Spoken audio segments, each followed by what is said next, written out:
Started at 4 o'clock with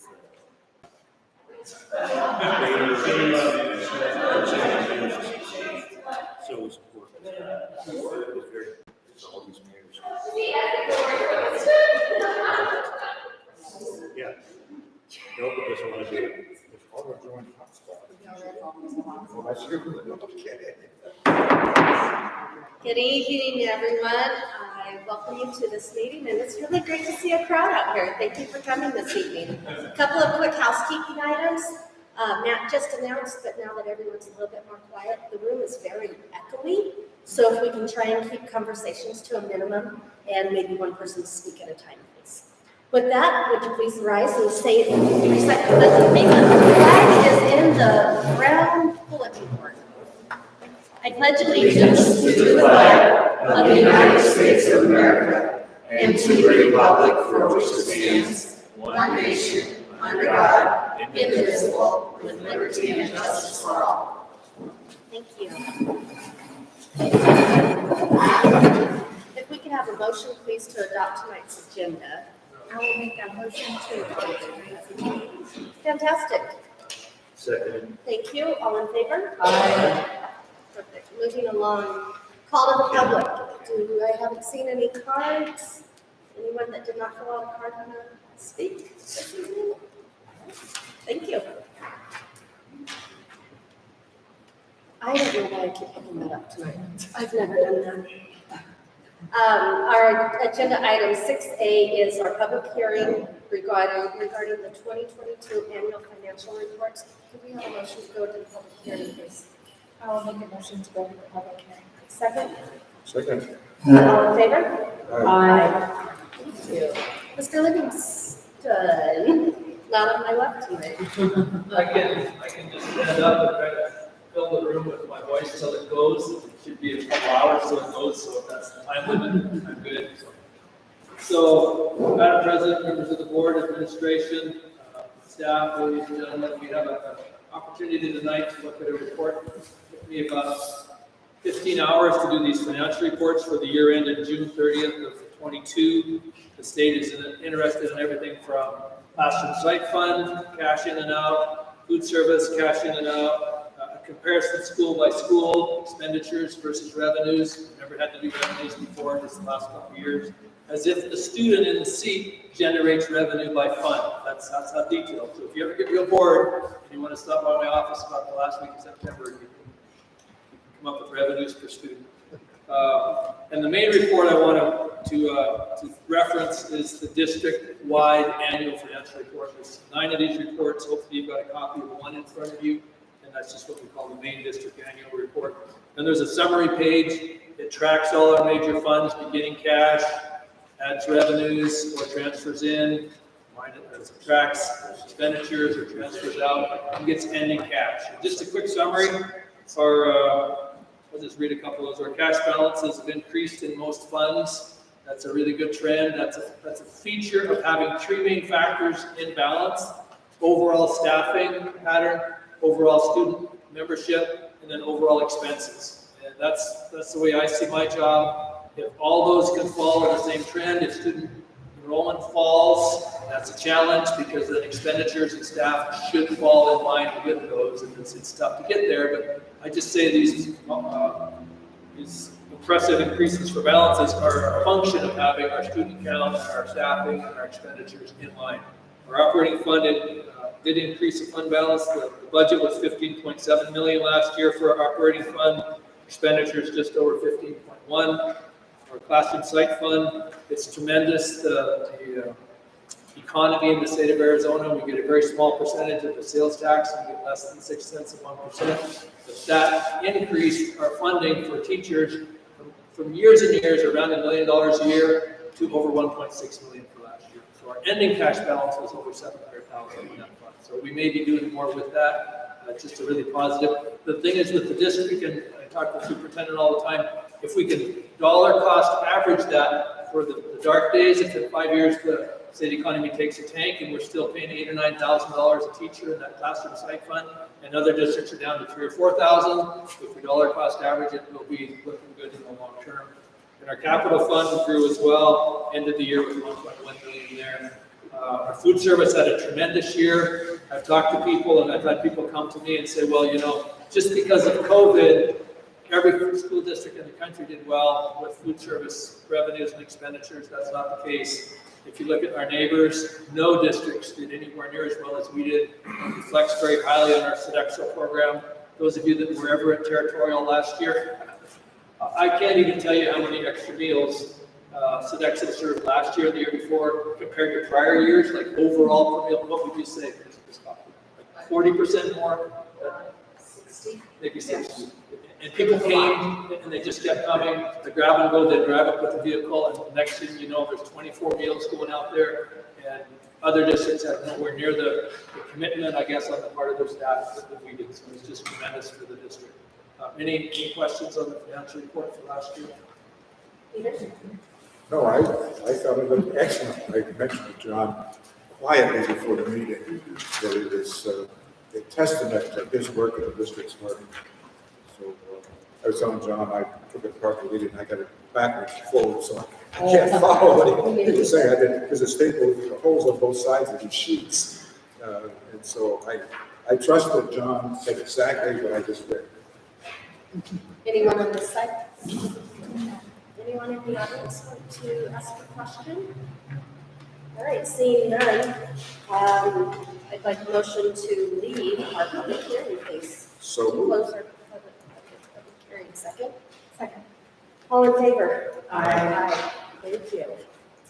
So we have another motion, another public hearing for our 2022-2023 revised budget. Motion to open the public hearing, please. I'll make a motion to open the public hearing. And a second. Second.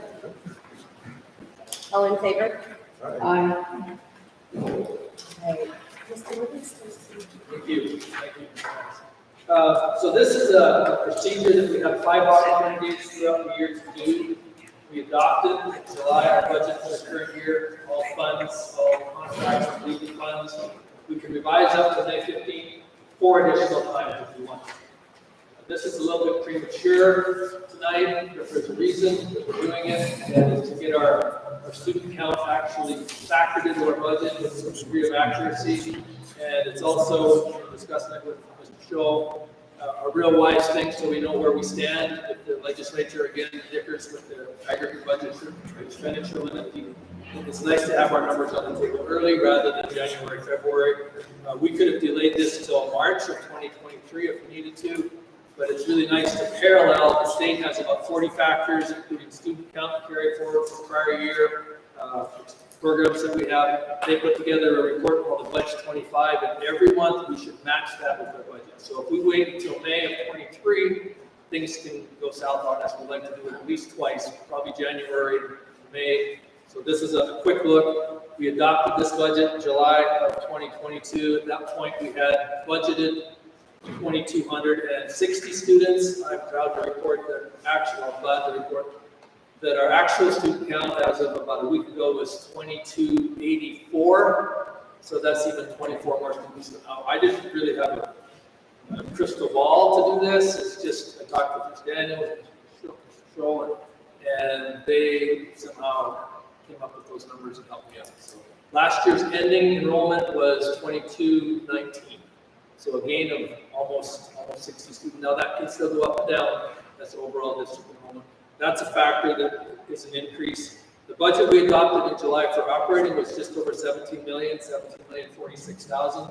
This budget with increased students and an increased weight from the state per pupil of over $300 per pupil. And those of you that have been in Arizona for a while, I've been here 23 years. When we started, it was $2,900 a pupil. Last year it was $4,300 a pupil. This year it's $47,000. So that bump for student funding took our $17,046,000 July budget to $18,001,000 this year, which gives us opportunities again to dollar cost average, maintain and grow programs, and we try to watch that really closely. The revision mainly reflects that. There's also an increase from our capital budget of 2.2 to 2.7 million for the year. And those are the two main things to talk about. Our capital site fund still has a budget of 1.7 million. because we have carry forward from last year that's been able to increase. So that budget is very robust. Again, it's just probably not wise to start handing out lots more money per certified teacher, and then when the economy goes a little slower, then we don't have those dollars to average that out. So, federal programs, let's take a look here and see what we have budgeted for federal programs. Last time I looked, it was right around 3.2 million, and that's on your page 5 of the budget. Let's see here. All federal programs, we are with our 3.8 for the year, 2.8 million. We are hitting, I guess, the halfway point with our ESSER funds, which started in March of 2020, all of 21, all of 22, just about behind us, and those expire September of 2024, I believe. And then, so we're a little bit more than halfway with those. And the good news is, with our big ESSER free fund, 3.5 million in play, we spent just over $1 million. So that can help us maintain programs that were ESSER related and COVID related when they started and when those budgets started. And that's really all I have for the budget revision. When you hear from me again, I'll be bringing you one of those Budget 25 reports. In fact, we're so early into the year, September's ink hasn't even really dried, that they haven't been able to do one of those Budget 25 analysis that compares our data to what the state's data. But there's other reports I can look at to estimate. I think we're in really good shape. Questions? Questions on this side? Anyone in the public want to ask a question or make a comment? Seeing none, I need a motion to close out tonight's public hearing regarding the revised budget. I move we close today's public hearing regarding the revised budget. Second? Second. All in favor? All right. Aye. Thank you.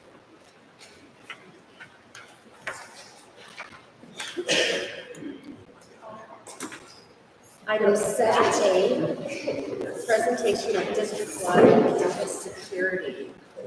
Julie, Brandy, and Officer Busy. Good evening, Madam President and members of the board. Brandy is very excited to present to you.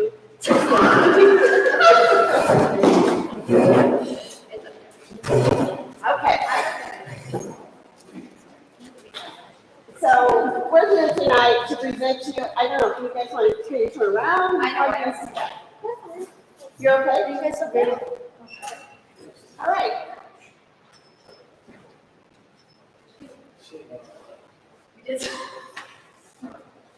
The button to the right. Yeah, that's what I'm doing.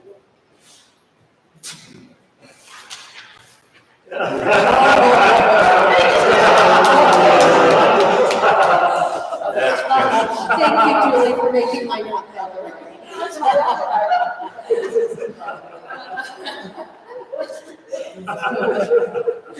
Well, now you're in good hands, we're your safety.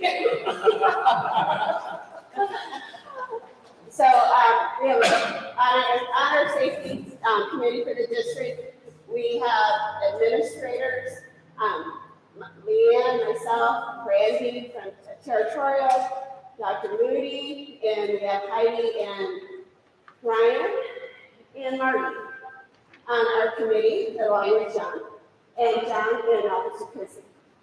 We are meeting monthly to review our safety protocols and see what we need to add and improve on. And we also. So one thing that Brandy and I have done over the past few years, we're members of the Northern Arizona Safety Consortium, and so we attend meetings up in Flagstaff with other administrators and departments from Coconino.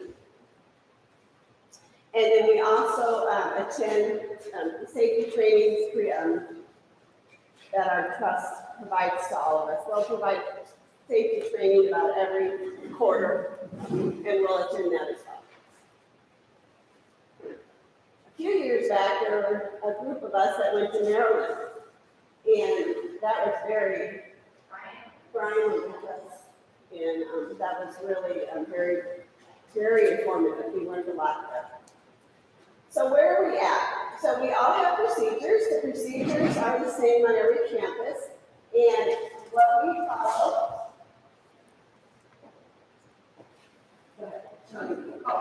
We all have the same book with the state gives us a template that we follow. All campuses do the same thing. So I'll leave mine here if you want to look through it. It's a template that the state recommends that we use. And it's the same for all 4 sites. Okay. And then we do our annual safety training. And this year we brought Officer Pizzy in.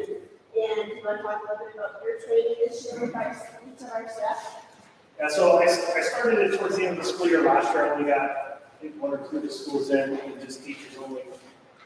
We at the police department have taken on Alert as a company, ALERT. They've actually been tasked by the governor of Texas to do the after-action review of Uvalde. They actually they have a program that we've taught. I think this summer at Territory, we did 70 police officers through an active shooter response training that's designed to put everybody on the same page in the entire county. So if we get officers from Chesapeake Valley, they're going to come here and measure Chino guides, and we can do what we need to do. Part of that program is they also have a civilian response to an active shooter program, which I got all of our guys and the instructors in. And then I've modified it for the school specific. And then me and Detective Giuliani came into every school before school this year. Principals in the majority of the parents that came to each school put on a 2-hour presentation about what to do in an active shooter event, how to respond, run, hide, fight. And then we also did stop and lead training for them. So. And on top of that, we all do our own staff training, emergency training at the beginning of the year. We go over our emergency response guide is what we follow to do the training. And have you seen this before? I have. Yeah. Go to the next page and go a little bit deeper into those. So we use that as a guide when we are training our staff, and we go through each one of those and review on what to do, how to do it, and what we will do for our practice drills. And all classrooms have this in there for as well as in the red backpacks. So they're hanging by the door and in the red backpacks. So that's available to them in multiple places. And some other procedures is we have closed lunch to all visitors now. Just so we can, again, safety for everybody. Not, we don't want you to come have lunch with them, but we had a situation that actually was on my campus that alerted us to it, brought it to it, and it just made it easier for us to say who's on campus. It was not sort of a parent coming into campus to do something. It just makes it easier for us to monitor who's on our campuses at all times. As well as locked classroom doors. Not convenient at all, but safety is not convenient, and we want to keep our kids safe. So all classroom doors are locked. At Territorial, because the kids can't see in the window to open the doors and lock, we have doorbells on all the classrooms. And believe it or not, we don't have any doorbell ding-dong pictures. So all staff also wears our blue lanyards, and any visitors that come on campus sign in, and then we give them our orange lanyard to wear. And that is district-wide. All of these procedures are, right. for the most part. There's a lanyard, which you guys see those. We also, Julie already talked about the safety guide, the red clip. Our templates we have, and then our red backpacks, if you flip over to the next picture. In the backpacks, we have the safety guide, we have the tourniquets that were provided by the Chevrolet Police Foundation. We have, all the backpacks are stocked with the same things. We do every summer, restock them when we need to and update what's in there. And every classroom has a red backpack. So in any sort of a drill, we grab our backpacks and are ready to go with those. And those are on all campuses. Right, and then also in the backpack, we have updated rosters. So rosters are updated monthly at the beginning of the month. And so we update our rosters, especially at the high school and middle school. Our rosters are constantly changing. So we have to keep those updated. And also in the bag are all the safety information for that campus, particularly that campus. So the emergency response quick guide, that is a guide that a teacher, any staff member can flip to and see what they should do if they have time to look at it during an emergency. We are working with Officer Pizzy and the police department right now to update it, and so that we can be on the same page with the police department and everyone knows like what they should be doing during an emergency. Okay? And those are the tourniquets that, again, the Chino Valley Police Foundation, provided for everybody. So all veterans have a tourniquet now, as well as we've been trained in how to use all of those with the trainings that we received from before. With the Stop the Bleed training that we do, Stop the Bleed training that Officer Busy puts on, well, we facilitate annually with us, with all staff. So, and we practice putting on tourniquets. It's to practice that. We do our lockdowns and our shelters in place, in which this year we've been blessed with lots of shelters in place with all the storms we've had. So we are really good at shelter in We're very place. good at it. Courtesy of light. Yeah, and then we We do just had one. our monthly fire drills. So we, lots of trainings. Just a comment on the Stop the Bleed training. You know, when I was in my teacher education classes in the early 90s, I never thought I'd have to worry about that. But really, if you think about the incidences that have happened, the very first responders tend to be school staff. Then the professional first responders come in after, but really, it's important that we train our staff to take care of the incidences that right there, you need help. Depending on the circumstance, the officers may not be able to get there as immediate as I know they want to. And so really, it's a stopgap until we have the fire and police in place. And so that's why it's necessary to do that. Is that training for all staff, classified and certified? Yes, Yes. and that, a big part of that, I was pushing that last year, but a big part of that also came out of Enrollment Day. Was the time, unfortunately, the police department to get in there, but there could have been lives in that classroom, kids could have been saved if teachers had the equipment, which they didn't have, and the training to do it. In our Stop the Bleed training, one of the things we teach our teachers and our officers is we show our officers a video to reinforce it. We don't show it to the teachers, but in a minute and 20 seconds, you can bleed out and die. So if it takes me 3 to 5 minutes to get to campus to do what I need to do to get to you, if the teacher's there with a tourniquet, it can prolong their life, the student's life, whatever it is, so we can get the right medical. And so it's great training, and it's a little more advanced than the basic Stop the Bleed what we teach. We go off their protocol and then we add to it and give it a little more advanced to our teachers. It's really important for us to train our staff because we are the first responders in an emergency. And that's what we tell our staff. And they have to be able to think quickly on their feet for an emergency and make decisions on their own without waiting for an administrator to tell them what to do. They have to be trained where they're quick enough to be able to make those decisions on their own. And we take that very serious.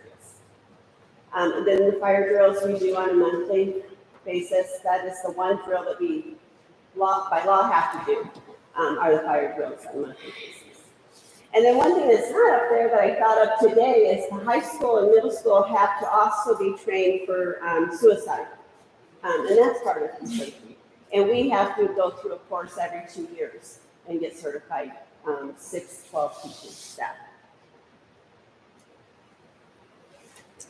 So our facilities, we've been working on this for a few years, having a single point of access onto all of our campuses. And I believe we have all that now. Brandy just finished her fencing. And cameras, we've been adding cameras to our campuses. Right now, I believe I have 6 cameras, which are wonderful to have on campus. And I can just get on my phone at any given time and look at my cameras and see what's going on on campus. And that we have all found that to be very helpful, especially Officer Pizzi when we're trying to solve a crime. We can go back on those cameras and look and we can find the student or whoever we're looking for. And in the case of an emergency, police can have access to those cameras. And so they can kind of see what's going on before they go in. This is the police department. Police, yes. And it's also important that the police department also has the maps of all of our sites. So they could be on their way to a site and be able to discuss where the threat is located. So the police department has keys and they'll be able to get in? They have keys, they have, Okay. they like a lockbox. Each campus has a Knox box, like the fire department Knox box. We have a blue one right next to it that says police. One of the things I did 2 years when I came in is make sure the keys were updated in those. They weren't. I got with Chris Sheriff, our facilities guy, got them updated and realized the fire department's wasn't updated. I got with them, got them updated keys, and we just did a lockout drill at the high school. It was about 2 weeks ago, 3 weeks ago.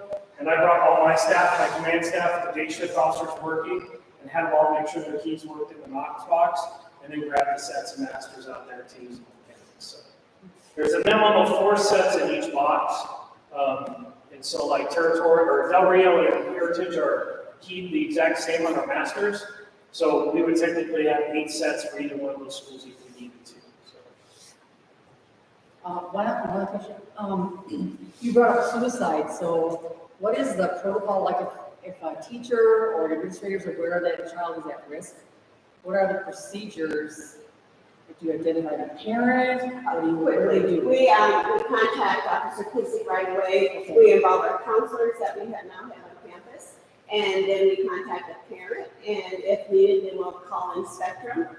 Or if the parent doesn't want to do that, then we recommend the parent take them to ER to be. But what does Spectrum do? Spectrum's a mobile crisis team Okay. that we use. We call out, and they'll actually come out. So it really depends on what's going on at the moment. With that, if it is a student that's, and they are suicidal, it just really involves what they're talking about at the time and when we're going to go from there. Obviously, their safety is the most important. So on my end, if it's something that's serious right then and there, we can contact the fire department. We can have it transported to the hospital right there for the evaluation. If it's something where with Ms. Nolan, our school counselor like Heritage, is able to, kind of de-escalate a little bit, and the parents are okay, we can bring Spectrum on campus to talk to them, or have the parent come get the child in Spectrum meet them at home, and then do that mental health evaluation and offer resources to them. And that's the most common, is the parent wants to go home and Spectrum meets them there. That's the most common thing. Thank you. But most definitely parents are notified immediately. Okay, Jeff already talked about alerts. Okay, go ahead. So just to reiterate, so our goal with this program, it got tasked by me, by my administration, is to push this out entirely countywide. When it was dropped in my lap about a year ago, I think it's their way of trying to keep me from retiring, is they want every officer in the county trained on this. Right now, like I said, this summer we did 70, we did about 40 earlier in the year last year, we've done probably a little over 120 officers. We have 4 instructors right now with the Chino Valley Police Department that can teach the level 1 response control officers. They can also teach the trace, the community response.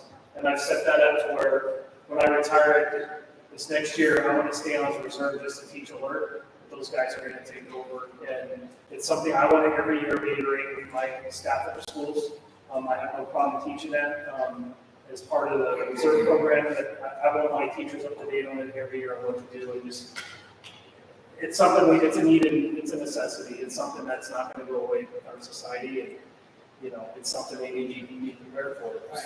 It's So great at the training. high school, they have a security officer right now, and I believe that's a job Officer Kissy hopes to have in the near future. And then we have our SRO at this time, and Officer Kissy, he is on all 4 campuses. At any given time. And he's provided by the town. Yes, and the town provides that for us. There he is right there. There is our fine SRO. So some of our next steps, what we want to work on moving forward and that the committee's working on, is updating our reunification plan and conducting drills so that we have it in our heads what we want to do, but we want to actually run through it and make sure. And that's if we have to move all the kids outside, and we need to do a reunification plan with the parents, how to go through all of that. Also, purchase an emergency trailer. This is something we started pre-COVID, and then everything. We'd like an emergency trailer that we could take to on a reunification site if it's not at our school. Everything's in there that we need it to be. the barricades, the banners that direct parents where they're going to pick up, because it's a process that you go through. It's not just show up and have mass confusion. We want it to be, we know what we're doing, we have, I mean, it's still gonna be confusing, but we want to have a system in place. So everybody can kind of detail out. We're working with the police department as well, and the fire department, making sure everybody has the same plan. If we have a trailer that stops, we're not gathering stuff frantically in that moment when we're off-site. It doesn't matter if it's my site that's being reunified with their parents, or if it's high school, everything's there for all of them, which would include in our trailer, the generator, extra computers, backup software for different things, water. Next page. Oh, is that what's listed? I'm thinking, we did this, what is that? Where is it? We have our instant command post where we can have everything operating out of. It identifies where we are, so when everybody comes on site, because we're the incident commanders in town, everybody gets there. Then they take over and we start doing what they told us to do. But we would have everything, extra radios, the generator, the side maps, and everything's in the trailer. It's not, oh, you know, what do we do now? Everything's ready to roll. So it goes wherever we have it. Right, and it's really important for everyone to remember that as soon as the police department comes on campus on site, they are the incident commander, and they take over and we do everything they tell us to do. It's out of our hands. Next step, still continue, is we want to update doors and locks at some of the campuses, which we have been working on. In fact, my campus is getting redone over fall break, so that all of the locks are working and not everybody has keys to anything. So we're updating things and just getting all of that in place. We have a really good facilities guy who works on all of that. Additional gate controls, that's something that Jeff has asked for, is just the gates that they're all on, need like clickers or something where anybody can just come through pretty easily. Randy, could I do a follow-up on that? Because one of my things that has been for a long time, self-locking doors in classrooms. And I think last time I asked the question, not all of our doors have self-locking doors that require the teacher or staff person to actually lock it. Is this the goal now, to get those self-locking doors on all classrooms? I don't think it's self-locking, it's just updating a lot of the locks we have. We have locks at the high school that they're operational, but they're old, so you have to turn them.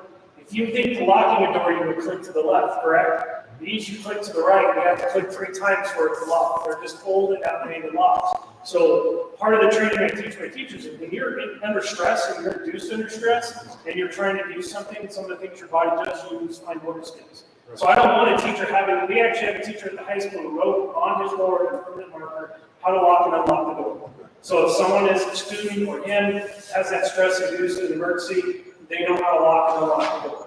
And to me, the door locks, it functions, but to me, that's not the safest way to do it. No, I understand that. Obviously, that's the first step. Yeah. At least get the locks all locked the same way. Just a personal thing with me, that, you know, I've been in classrooms enough to see when the kids are all coming in, there's a lot of the things the teacher has to do. Locking the door may not be the first on the mind. And that's why I personally love the idea of self-locking doors. So as soon as that door is closed, it is locked. And of course, the teacher can unlock it, but it is automatic. I think some campuses have some door handles where the teacher can lock it and the door closes.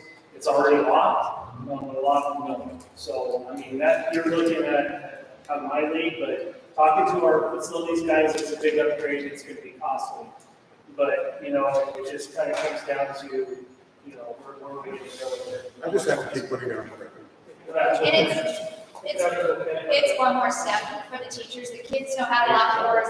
We made it a class job.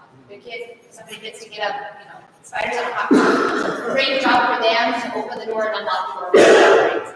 So you figure it out. Again, safety is not convenient. It's another procedure we put in place. So, also, next steps that we're working towards is additional SROs, and we talked to Judah Valley Police as well, working on having an additional SRO, and having a security guard at each campus, just mainly as a deterrent, having somebody to walk the campus and see things, just at all times walking around, and to build relationships with the kids. Kids will tell you a lot, and you learn a lot of information from the kids if we just have another person walking the campus, invisible out there. It's also, you know, if I see a security guard, I'm not exempt to go on campus and do something if I know they have a security guard. We are not saying armed security guards right now, we are just saying a security guard. So that needs to be. But the discussion, I think there needs to be a discussion whether these security guards should be armed maybe in the future. I think that's something that, I just wanted to kind of throw it out there for you guys, that has been a discussion internally, that, you know, maybe that's the direction we want to move. I think that, you know, I think there's a general discussion that I think would be accepted by the community. And that, you know, unfortunately, things that, you know, we never want anything to happen in Chino Valley. But they've said that in a lot of other places where it has happened. And so I think when we do decide to hire as security guards, that may be, you know, at least soon after may be part of the discussion whether they are armed or not. And I'm gonna be honest with you guys. You have an option of, I know Mr. Scholl and I talked about meeting with the police department and entering into an IJ, intergovernmental agreement, where the school board or the school district maybe funds part of it. So that's what PHS, Prescott High School, does with David Holmes, is they pay a portion of his salary. So the school has a little control over saying, hey, we part of his salary, we want him here in the schools. I can tell you right now, you can ask all my principals here, the last month, I've been reassigned to patrol. We are so short-staffed right now. I'm a double duty now. They're luckily keeping me Monday through Thursdays, except for, yeah, so far I've been Monday through Thursdays, keeping my normal schedules. But like this past Monday, I worked 3 p.m. to 1 a.m. I worked the night shift. I didn't touch a single one of my campuses on Monday. Now that I'm assigned to patrol to help cover, I'm not getting into my schools like I normally do. The kids aren't seeing me. And I honestly think that's, with what's been going on this week, just at the high school, we've had 2 fights this week. I think that's a big impact with them not seeing me on campus. The kids forget I'm there. So hiring another SRO and working in agreement with the town, I think would be great, because the school board would have some control over that SRO. Being in the schools and not being told to be able to pull out. Fiscally, it would be probably cheaper, but right now, if you came to the police department and said we want to fund an SRO, we would not have the body to do it. And I don't, to be honestly, it's everywhere. Look at you guys trying to get teachers every year. I don't know when we're going to be staffed. In 23 years of law enforcement, I've never worked for an agency that was fully staffed at 100% at any time. We're always short bodies somewhere. So it might be something that, you know, they may fund that one and they may position that one, but if things got tight, they would pull out the unfunded position like where I'm at right now and put them back in the room, and then you back to one SRO. I think if you're going to go to the route of the security guard, I have to agree with Mr. Scholl, in all honesty, I think it should be on. I did some research for them. Tucson Unified School District right now is currently the only school district in the state that has armed security. Talking to all the big ones, Mesa, Tempe is actually getting rid of SROs in their schools altogether. So is some of the school districts in Phoenix. Glendale I talked to, Gilbert, Chandler, all the big school districts have some sort of unarmed security on their campuses. It's normally at their smaller elementary territorial type schools, because every one of their junior highs has an SRO assigned to it, and every one of their high schools has an SRO assigned to it. Now, they will put some unarmed security at like the high schools and middle schools, but you're talking about a high school that has nearly 2,000 kids, which is our entire district. So I think if you're going to go that route, I think that's honestly where we need to go. There's a lot to it, to be honest with you. There's a lot involved in it, and I've kind of explained that to them for the talks. I'd be happy to come back and talk to you guys and explain a lot of the stuff, but it's something that I think is doable, and I think if you're going to go that route, I tell my teachers 3 to 5 minutes. That's what you need to give me to get on your campus if something's going on. But if we actually had somebody there, trained right, and the right type of person in that position, it's going to be less than that 3 to 5 minutes, because we have somebody on campus that's trained and knows what they're going to do. And the police department, the chief is committed to be a partner in that. So the training, the psych eval, some of the other things that a police officer would go through, armed security would go through as well, along with the weapons certification, that kind of thing. So, again, not asking for any decision today, obviously, but just wanted to kind of throw that out there to start rattling around in your head, and we can have a discussion later about that. The other thing is security guards are armed security, even armed security, a lot less expensive than an SRO. Even a partially paid for an SRO would probably pay for two security guards. So what you say, It's not bad. But along the lines, like you said, with the police department, I sat down with the chief and talked to him. And my vision of if you guys did go with armed security would be hiring a retired police officer. So when a police officer retires, we have 3 years where a certification is valid. After that, it expires. That's why I'm going to stay on the reserve. I stay certified as a police officer.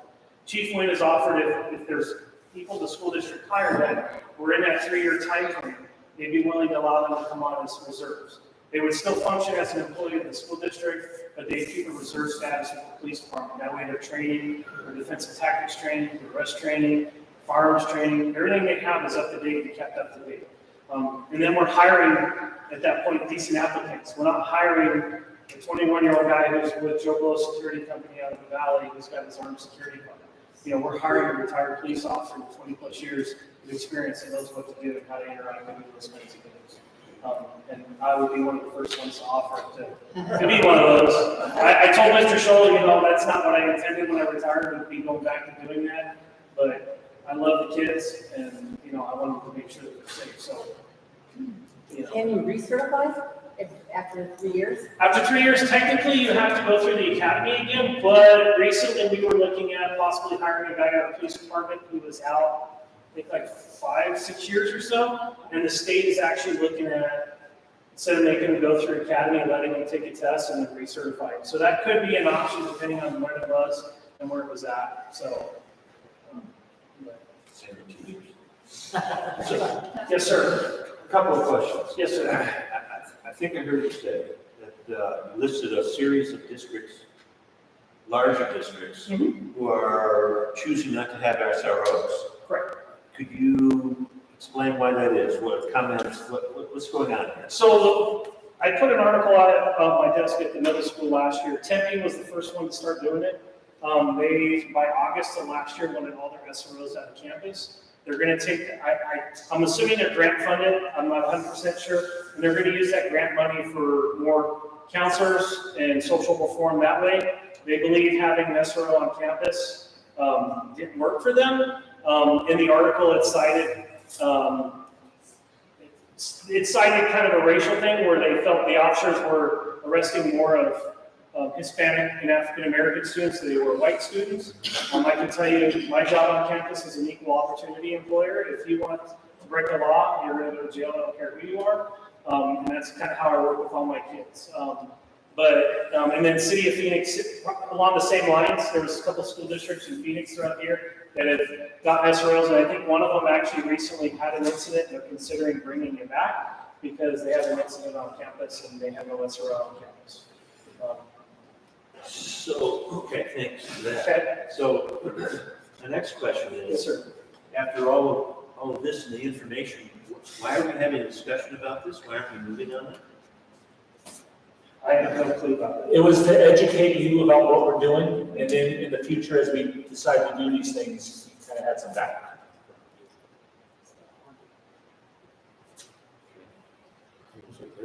So we're leading up to that. Not this meeting, but. That's just one question. Remember when you and I talked last week on the public perception is that because the fence was taken down at Heritage, that Heritage campus is less secure. Could you just speak to that? Sure. So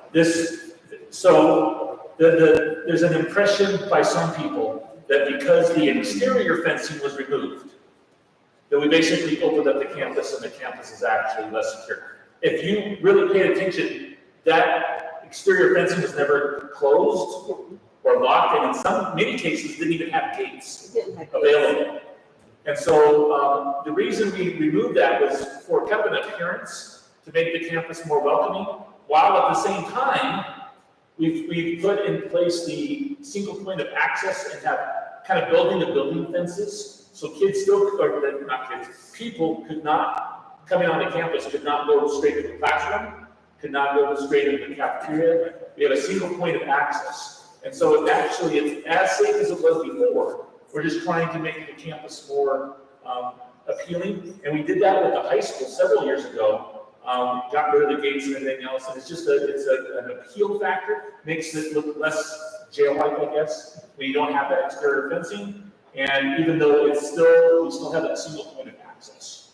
I agree with that, I just wanted. Right, get it out there. And the new Absolutely. rock iron fence is no climb fence, where we had climbable fences before, so it's actually taller and much more secure. And it looks like, you know, we went from the chain link to that wrought iron fence, and it's safer and it's better looking. It's more appealing. I am so appreciative that we got this. As much as I'm fighting back tears because I can't even believe that we really have to address this, there's so much knowledge that you brought to me as a parent tonight. And I hope that I can encourage other parents to watch this so that they can have an idea. I don't know if you know, Busy, how grateful I am for you. I kept calling you Officer Busy because I didn't even know your name, but my kids do. And they would tell me how you dress up and how you do all this stuff. And I just want to know, as a parent, I'm very appreciative of you. And I don't want you to go anywhere else. Please don't retire. That she keeps trying, and it's getting there. I'm getting older. You know, I just want to say, you guys have great administration. I want you guys to know that, Mr. Scholl, Ms. Daniels. I went to a training recently with Mr. Scholl at Prescott Valley. It was the county administration meeting, and a couple chiefs and the sheriff got up and talked about how we're doing all this training between law enforcement. And Mr. Scholl made a comment, and I watched the reaction from all the administrators in there, and I can tell you right now, in my personal belief, this district is leaps and bounds ahead of every other district in this county. They're not training their teachers in active shooter response training. Their teachers aren't getting stop and bleed training. I feel for those schools, and you know, I've offered up to those police departments and those schools to help teach, but I think we're leaps and bounds ahead, which I think is actually really good. I want to make a real quick observation. So Julie, Brandy, and I over the summer, we got to dress in face masks and orange or yellow vests. We were in the middle of the active shooter training that they were doing with Hvac bullets and everything else. It was super impressive what our police officers, and it wasn't just Shooter Valley PD. I think I saw Sedona, there was the sheriff's office, there was some court officers. Yes, we had members from the Hvac County Court, Superior Court. We had YCSO, Cottonwood was there. I think Sedona was there. We had Prescott Valley, no Prescott. Prescott was the only one that didn't want to come play. And then Chino Valley. So like 7 or 8 agencies we did. The neat thing, this was happening at Territorial, which will offer up all our campuses anytime they want, because these officers are training on our campuses and familiar with what we have. And it was impressive what they were, you know, what they were doing, and it wasn't just they took it very seriously. It was a high stress exercise, and so I was very appreciative that I was able to kind of be literally in the middle of it while this was going on. I'm going to agree with Mike over here. I'm going to say, I know this is just the beginning, but I'm like, let's get this going. I don't think that our children. So let's make sure they're done with their presentation. See, I wasn't even looking. So, and I'm in agreement also. I mean, let's start looking at how we need to proceed. And I'm also with Annie, you know, thank you, Jeff. Oh, you're welcome. I mean, but you didn't even tell us today that you were absent this week and it made a difference at the high school. Unfortunately, I saw a couple of the videos from there, and I think you're absolutely right. When people don't see the presence of you, it seems like it's almost like a get out of jail free card. But And, you know, I never believed that, and I mean, I really never believed it, but I see it. I think it's a reality this week that is kind of what's happening. And, you know, unfortunately, I can't control my department, so I try to, when I can, spend as much time as the schools. And, you know, it's difficult, you know, I spend probably 85–90% of my time between the high school and middle school. Though Mr. Moody's making a big push, Dr. Moody, sorry, for bringing me over. You know, which leaves Brandon's poor kids, you know, we had National Night Out last night, and, you know, little Miss Ruby in preschool came up to me and was like, Matt, where have you been? I haven't seen her in They call weeks. it out on a regular And basis. so, yeah, so I really see it now, especially this week at the high school, what's going on, you know. There's some changes coming. We're gonna be ramping some things up and making things, trying to make it a lot safer, so. I do have a question, and one I never thought in my 33 years of being a parent and still having a kid at the school and now grandkids, and I'm sure you can't answer it.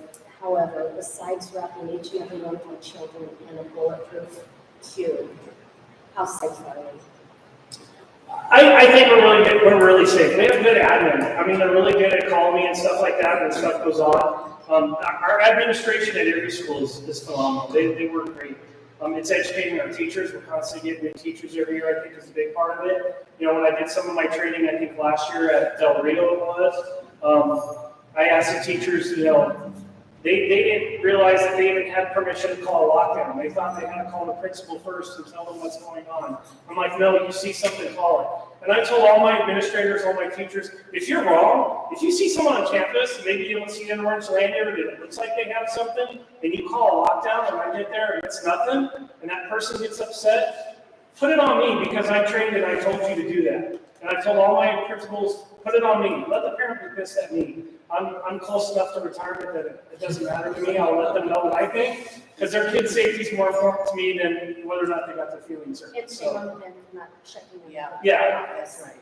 So, but I think we're really, for the most part, I think we're really safe. We're working on it. You know, we're not a real community anymore. I've been here 9 years. I came from the valley. We're not seeing as much violent crime in the city as I did down in the valley, but it's getting there and it's picking up. You know, more and more. The violence between students is picking up. I was in SRO in 1999 at Mountain View High School, and it's starting to see a little bit of what I saw down there. We're having people move here that aren't from here anymore, and you know they're bringing the big city crime with them and the big city mentality. So I think with time, it's going to get harder as we get bigger. I mean, every school is blowing numbers, right? From what I'm understanding, every single one of them has more students than they did last year. Their students are getting more and more, and eventually it's going to have to come down to where we need to think about doing something, because just one or even two SROs, it's going to be a lot of work. Yes, sir. So I have a couple more Yes, sir. questions for everybody.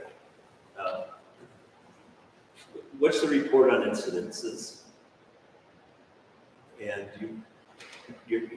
I wouldn't think you would be available, or you would have that ability to do that right now, but I think that would be important to us. Like what type of incidents do I deal with? Dealing with?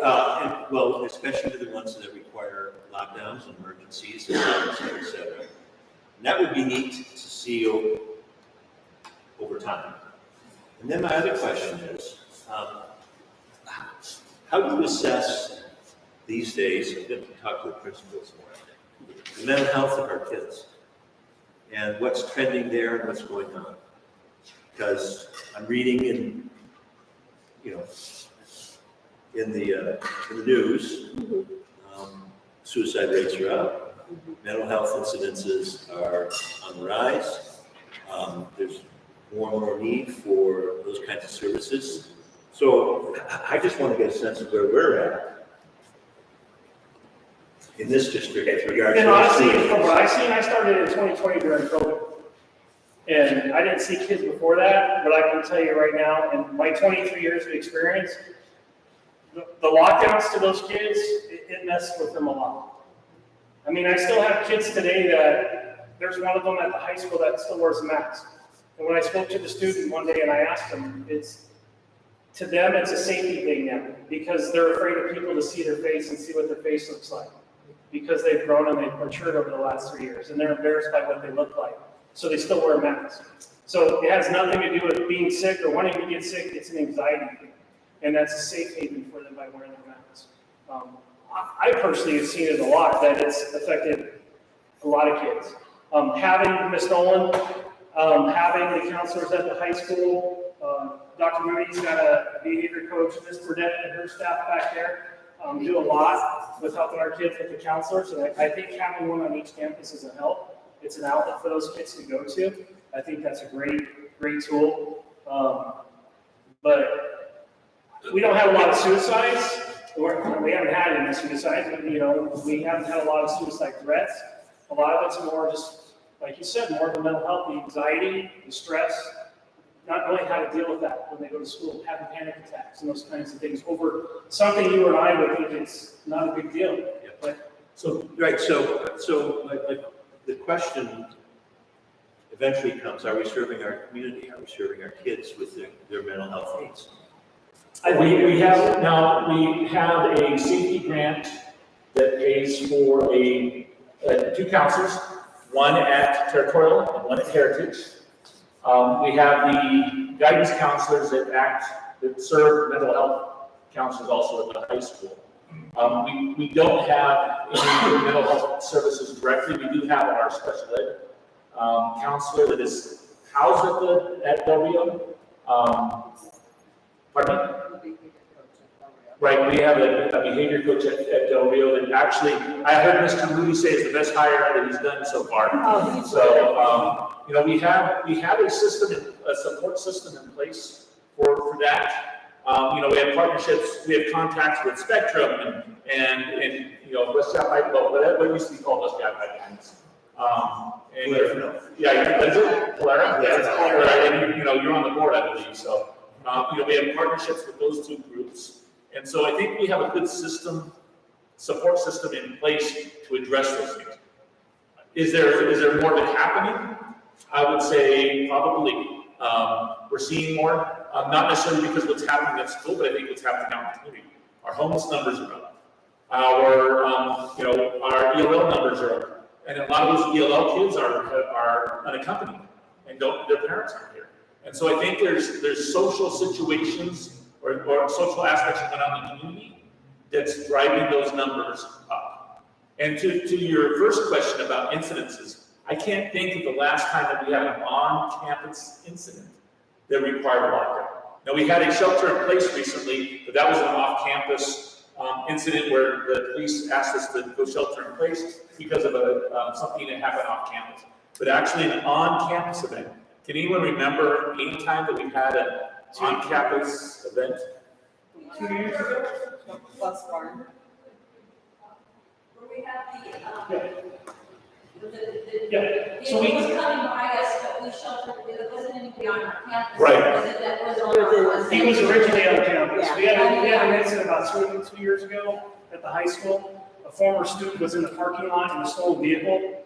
He'd been on the run all weekend long stealing cars.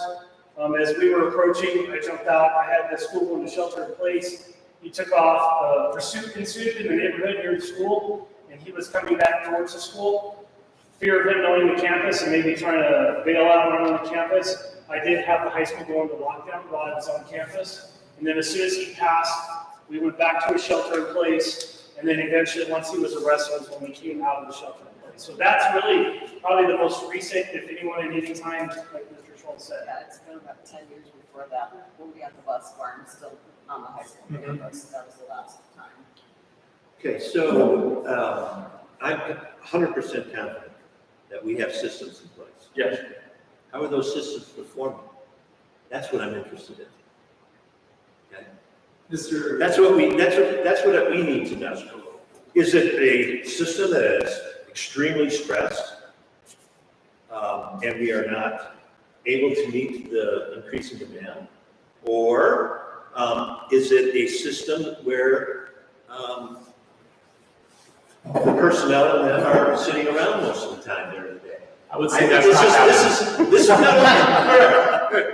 how do we know this? How do we know this? So let's have Ryan. So at the high school, what let you guys know, and the community may not be aware, this is D'Angelo has in place, and this is Rock has in place, a counselor referral form. Yeah. It's an electronic Google form. All teachers have access to it, and the purpose of it is to, when teachers come across students who they feel are having some significant mental health problems, or maybe it is an academic, or maybe it's an emotional piece, The teachers have their ability to shoot or fill out this Google form.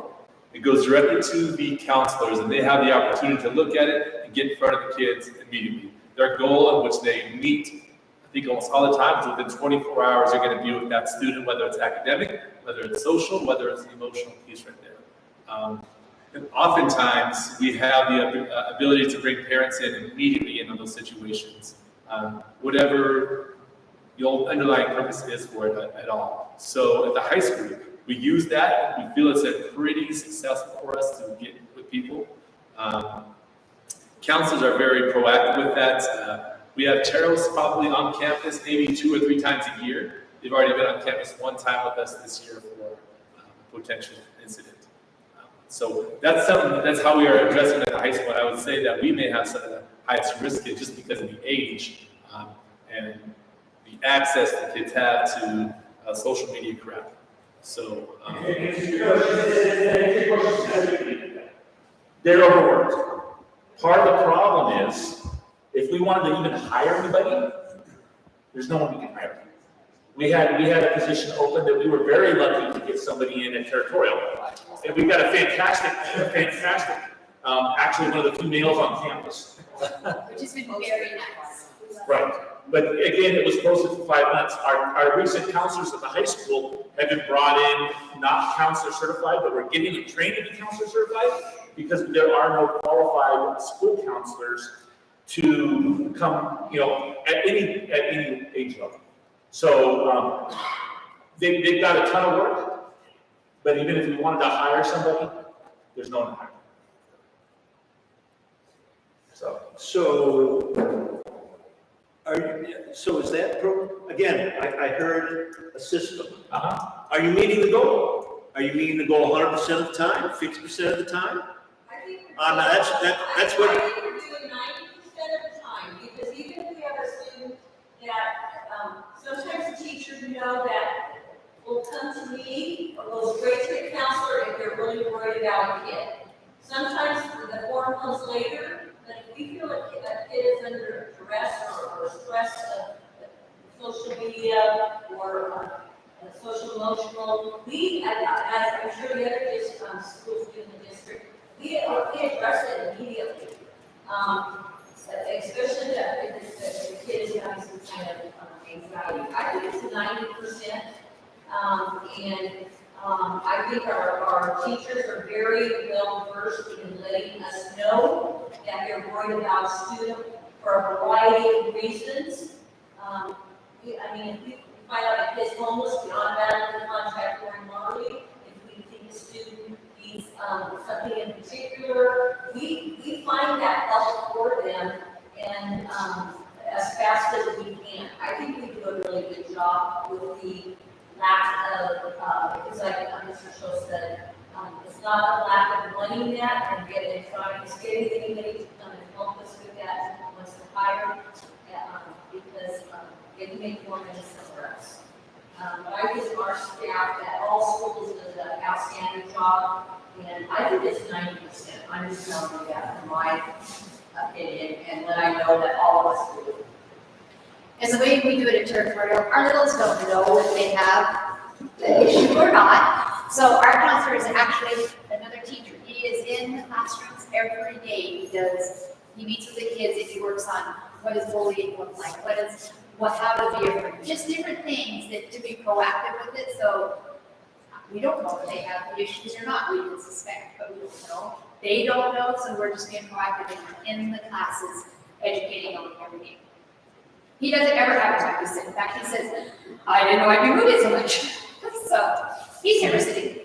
So team, let's do this. Let's request more information on the things that Mike has brought up, and let's investigate moving forward with extra safety precautions, safety measures. And if need be, if we need additional time to really talk about this, I would suggest let's transit a study session on nothing but safety. I recently, this was a statistic that I heard, I recently met with a company that is a suicide prevention company, and they told me that suicides since COVID with high school age students is at 400%. And that's a scary number if you think about it, 400%. But I'll tell you a lot of things that we have that, work against, I believe even I'm speaking as a parent, is social media. Because a lot of times we don't have control over what's being said and what's being done. And that's something that I worry about, not even junior high, mostly high school. I see it with my own daughter. And that's something that none of us can control, unfortunately. Would everyone be willing to do a study session so that we can really address it and get into the meat and gravy, so to speak, and we can plug along this evening? Does that sound good, if we just had a study session? Because of the echo. I But I said- did hear meat in gravy, and I would like some. That's all I heard. I do not have any on me. No, how about a study session? And we can maybe call all the players in. If we want a counselor or one of our partners with either Clara or Spectrum, maybe someone else can come in and just really address some of the questions that we have and solidify them and move forward with safety. We all agree there's a need. Absolutely. So, And I've also seen that people are reaching out to their communities and getting retired, whether it's like a Navy SEAL or something like that are protecting schools too. Yeah, great ideas, everyone. Great comments. Thank you, the three of you, for everything you do and for your wonderful presentation. Okay, item 7B, Mr. Schultz, superintendent reports. All right. Actually, I'm gonna give a little time to, Guy Rogenson. He is the signals AZ, and there's something on that you see that looks like this. He's gonna talk a little bit about Cougar Country. Yeah, you can come on over a little bit closer. Well, thanks everybody for sharing your time. I appreciate it. My name is Guy Rogerson. I'm a resident of Chino Valley. I'm the executive director of Talking Glass Media based out of Preston Valley. And I'm also the president of the Humboldt Education Foundation. So I appreciate what you guys do, the thankless hours. I understand what that's all about. What I want to share with you tonight is a publication that we are coming out with, which is going to be called Cougar Country, which is a district-based publication that's going to be coming out quarterly. And what I provide you as samples to get an idea of what Cougar Country is going to look like is I included both the Preston Valley Recreation Events Guide, which also includes Bear Nation, which is HUSD's publication we published. And just out today, snipping a new ink test, it's Badger Nation, which came out today for Preston Unified School District. Now, the recreation guide that I provided is our oldest, I guess you could say, school publication in that we've been doing the town guide for about a year and a half. And we've included Bear Nation in that. It's a unique publication. But both Badger Nation and Cougar Country, which is coming out in the winter, is a standalone district publication with academic programs, highlights on teachers, highlights on programs, class schedules if they wanted them, a district schedule we have for Preston Valley, as well as any other programs that the staff and teachers and leadership want to highlight. I wanted to share it with you, just so you know, I haven't even been in front of Humboldt's board yet, so I'm proud to be in front of you guys first announcing this. This is a partnership. We pick up all the costs in publishing, designing, distributing, and we go out to local businesses. This is the other part of it. That's good news. We go out to local businesses and find appropriate advertisers to help support this, giving them a venue as well in the community. That's not something Chino Valley really has a lot of. So we're out there trying to create opportunities for business. We're trying to create opportunities to highlight the great things that are happening in our school districts. And that's where you guys come in. A strong partnership with the board and the district helps us generate the content that people want to consume. And why is that important? As the president of the Education Foundation, I know as well as you folks there's a disconnect between our communities and our schools. And what we're trying to do is help bridge that disconnect by showing great things that are happening in our school district. So expect this in winter. We were supposed to come out with it in fall, but we decided we needed some more time to develop it. The first edition is always the most difficult as we develop contacts and relationships in the school district. So I appreciate your time. I don't want to take too much up. I know it's that special hour, but we're very excited about this. We're here to serve the school district, to put out a good face on the school district for the community, but also of our town. I'm proud to live here, and I want everybody to know what's going on here. And so obviously the school district is a major part of that. Any questions? Since Chino Valley is kind of small, and we have a limited amount of resources for our businesses, or we have a limited amount of businesses, Right. if you do not receive the funds in Chino, do you go outside of Chino Good to question.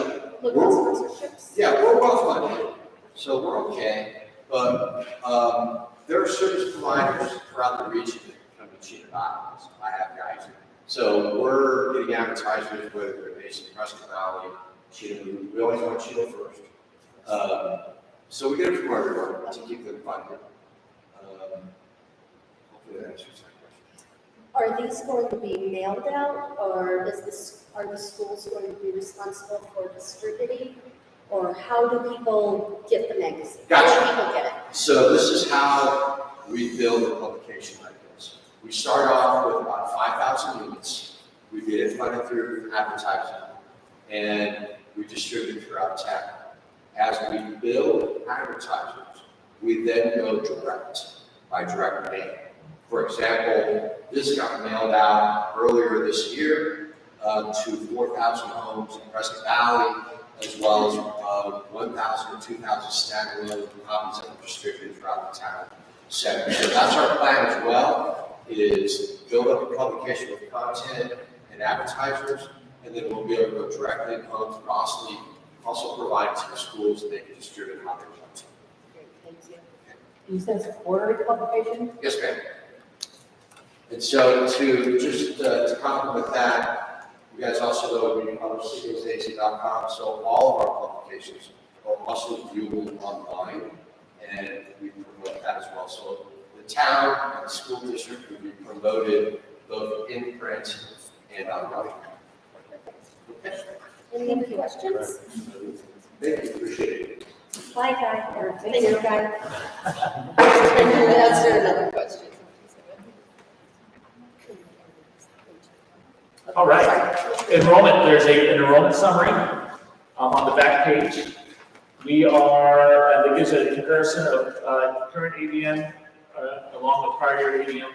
We're up about between 50 and 60 ADM over last year. Most of the increase is at the high school in Del Rio, while tech and HMS are stable, which is good. We anticipated a decrease in students at HMS. So they had a large class leave, a small class come in, but then we got enough outside enrollment to keep those numbers up. So we're pretty happy there. Wanted to thank Lorette Brashear, Matt Santos, both with Matt does double duty with the Chamber of Commerce. The Chino Valley Area Chamber of Commerce held the candidate forum last week on Wednesday. Also wanted to give a shout out to Wayne Ballard, who's president of the Chino Valley Education Foundation, as acted as moderator. And for those that haven't seen it, it is on the school district website, the forum is, and you can not the website, I'm sorry, the YouTube page, which is at CV Schools AZ. So if you go to YouTube, CV Schools AZ, it'll come up with the district page. You'll be able to see this. All the board meetings are on there. The videos of all the board meetings, along with the candidate forum.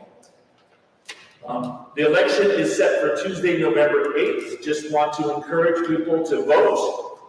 Early ballots come out next week on the 12th, I believe, is when they get mailed. And so I want to encourage, it's one of the most important duties we have as citizens is to vote in elections. And I want to encourage everyone to do that. no matter who you're voting for.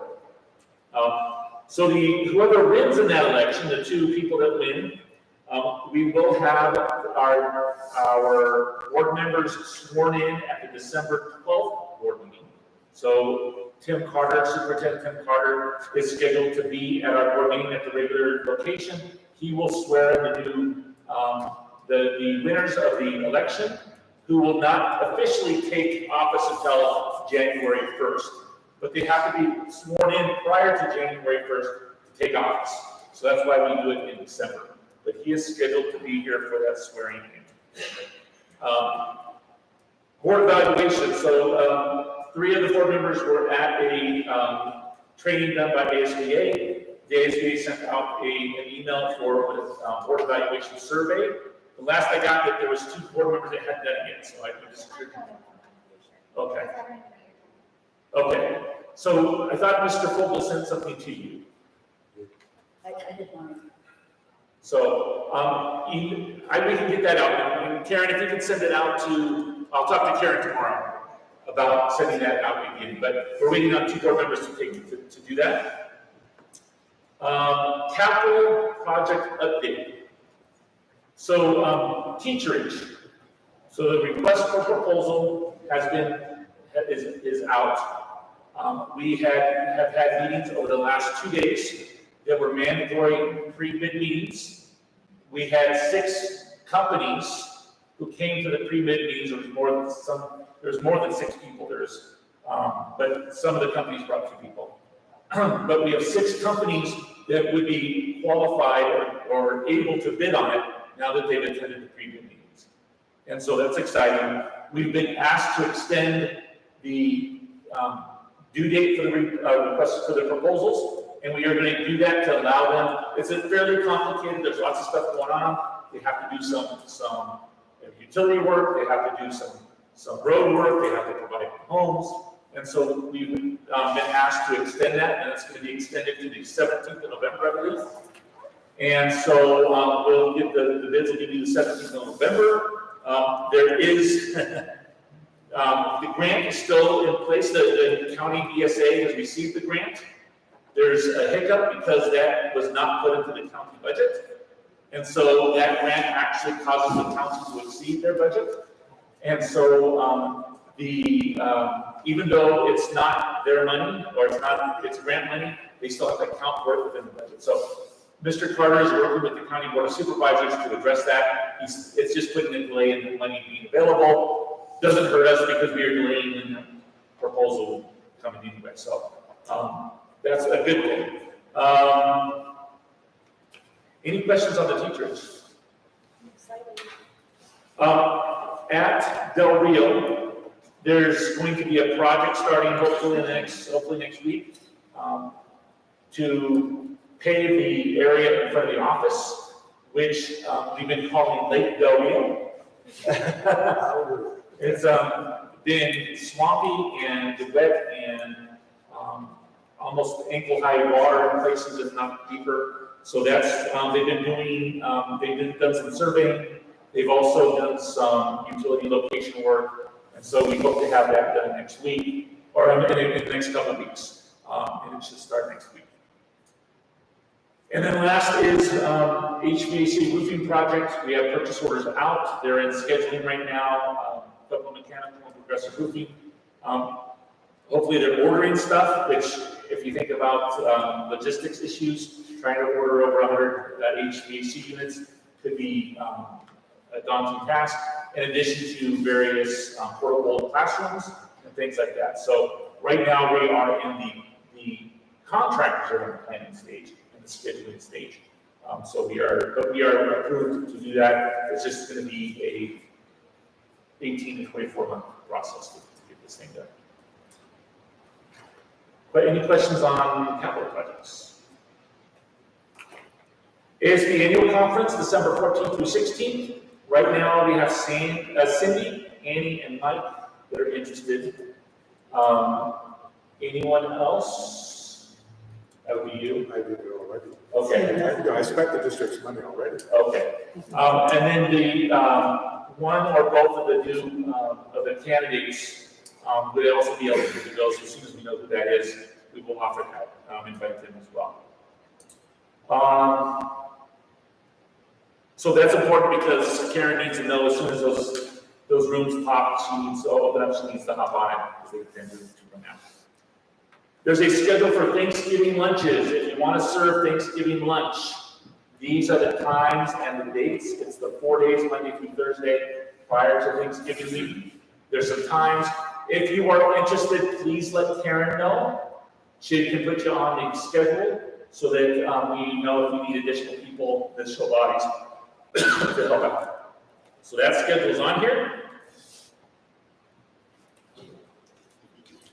Yesterday, we recognized our staff of the quarter.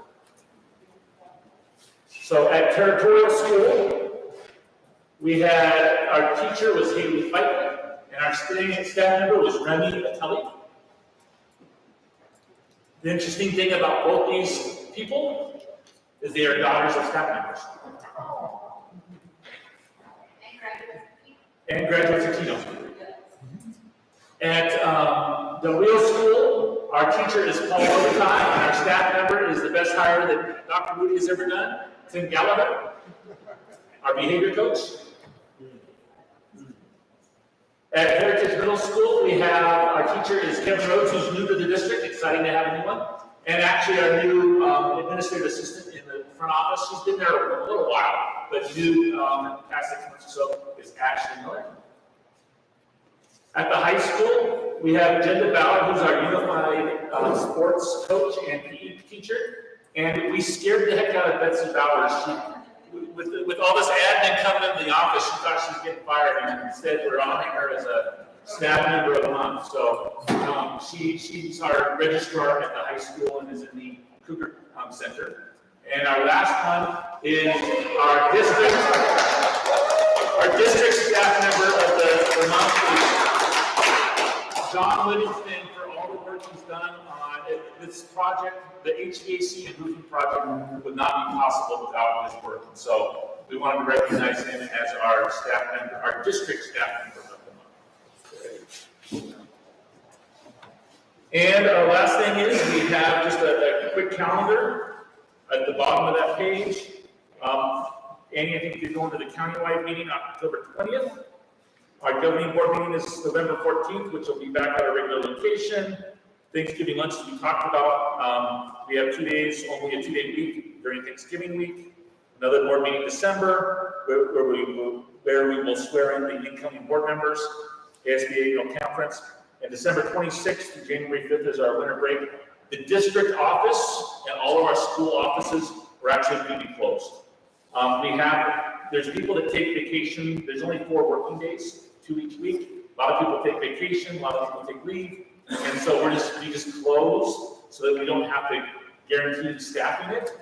And that's at the district offices and all of our schools will be that way.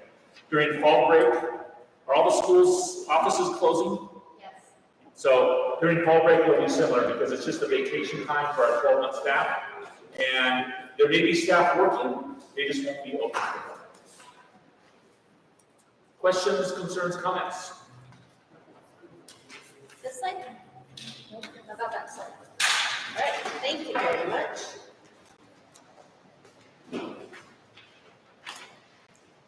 Item 7C1 is financial reports ending September 30th. Mr. Livingston.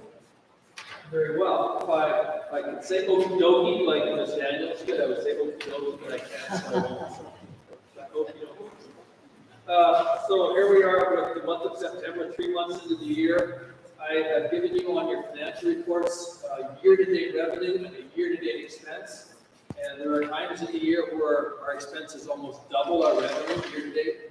I'm pleased to report the revenue as of the end of September, 4.4 million, expense 5.7, and our big batch revenue was later in the year with local property tax. So that's just a big picture of those reports. We do have on the cash balances report, we have the encumbrances, and the total encumbrances, once we add all of the purchase orders that Representative Scholl just mentioned for the school facilities board projects were just over $26 million. And it might take again 18 months to get those done, but those funds are encumbered. Thank you, Ms. Thomas, for coming and signing off on all those board documents where we call the terms. The school facilities board is funding these, and they have a unique set of terms and conditions. The terms are, we let them pay, and we let them do the work, and that's basically the terms that we sign off for. So we really appreciate their support. And the interviews that we had this morning with some contractors and the interviews we had yesterday did lead to some really good discussion. Again, Superintendent mentioned that for the staff housing. It's something that we're looking forward to. And at this point, instead of cash flowing the whole thing, if it's $1.5 million for these units that we're going to put in, we do have a pretty good chance of obtaining financing for that, which would allow us to amortize that over a longer period. And that's really my report. Now, I do have a couple. Can I cover the student activities at the same time? It's not on the agenda, so let's wait till next time. Yeah. So we'll catch that double September and the October meeting. And that's all I have. Any questions? Questions? All right, thank you very much.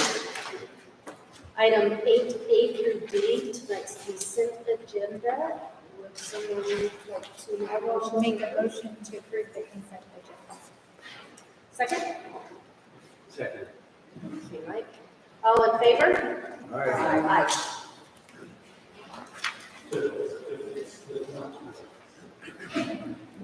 Can we do quick? Matt Dunn, Chief Valley High School Athletic Director. Thank you very much for having me here today. I'm in need of another coach for basketball. Prior to COVID, we had 3 coaches on our payroll. COVID shut down our numbers. COVID is now been relaxed. We're projected to have over 40 players on the boys basketball team. And as Mr. Fogel knows, to build a program, you need to have coaches in there. And luckily for us, we have the best hire of Dr. Moody's career. Tim Gallagher is going to be stepping forward and taking over. He's worked with the 7th and 8th graders at Mile High. He's going to be a perfect fit for our freshman team. But I do need this stipend to keep this going forward. Where is this mystery man? He was just in the photo. He's back. So if you guys could please give me a very much appreciated. As Mr. Dunn said, we used to have 3. We actually took that position and it disappeared. It actually became the girls' wrestling coach position is what happened. And so this is just the reason we have to do an additional position is that position went somewhere else. And so we're talking $3,000, which is in the scheme of things is pretty insignificant for what we're getting. And for that many kids. And we still have a coach for the girls wrestling. And we still are keeping the girls' wrestling coach. Any other questions? All right, I'll entertain a motion, please. I will make it a motion for the approval of addition of a boys basketball assistant coach position at Chino Valley. Second. Yes, a second. Thank you, Mike. All in favor? Aye. Thank you very much. Of course, good luck. Item 9B. Hello, how are y'all?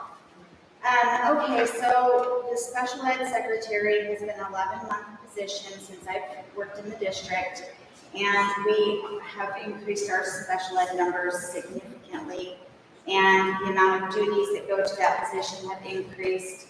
And so I would like to come and ask if I could please have that position go to a 12-month position versus an 11-month position to help us with all of the extra paperwork and assignments and things that go with it. That person would then help me wrap up the school year and begin the next school year, instead of having it be so much left in the summer to kind of do alone. And so anyway, that was just what I was going to request.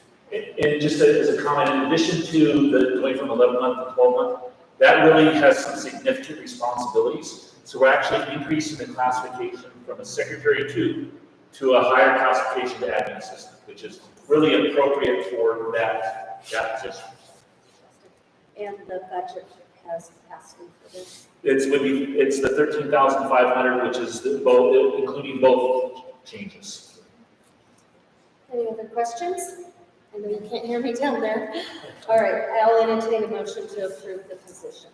I'll make a motion to approve increasing the special services secretary to 11-month position to an administrative assistant 12-month position. Second? Second. All right, all in favor? Aye. Thank you. Okay, this is item 9C. This is regarding an anonymous employee economic survey. And Mr. Fogel, you're going to present this, I believe. Oh, yeah. Yes. This is your survey. Yes. And I guess I think put we you on the asked you to go to the staff, faculty, et cetera, with this, and the result of that is? And I shared with you already, and the rest of the board members have this already, the red line version of what CVUSD would like to see the changes. And I actually had an opportunity to talk to Mr. Fogel last week, or earlier this week, to go over this. Yeah. John, I also have one comment on the revised order I'd like to suggest too, when the time comes. I'm sorry, Peter. Oh, Mike, I think the changes were excellent, but I'd like to also suggest on number 9, the percent of your net household income to go to your housing expenses. Traditionally, the federal government includes utilities in that in addition to rent or mortgage payments. And so I've asked that you might want to include more definition so people know it's the rent, mortgage, and utilities. Point taken. That's my only suggestion. So I can do that. So,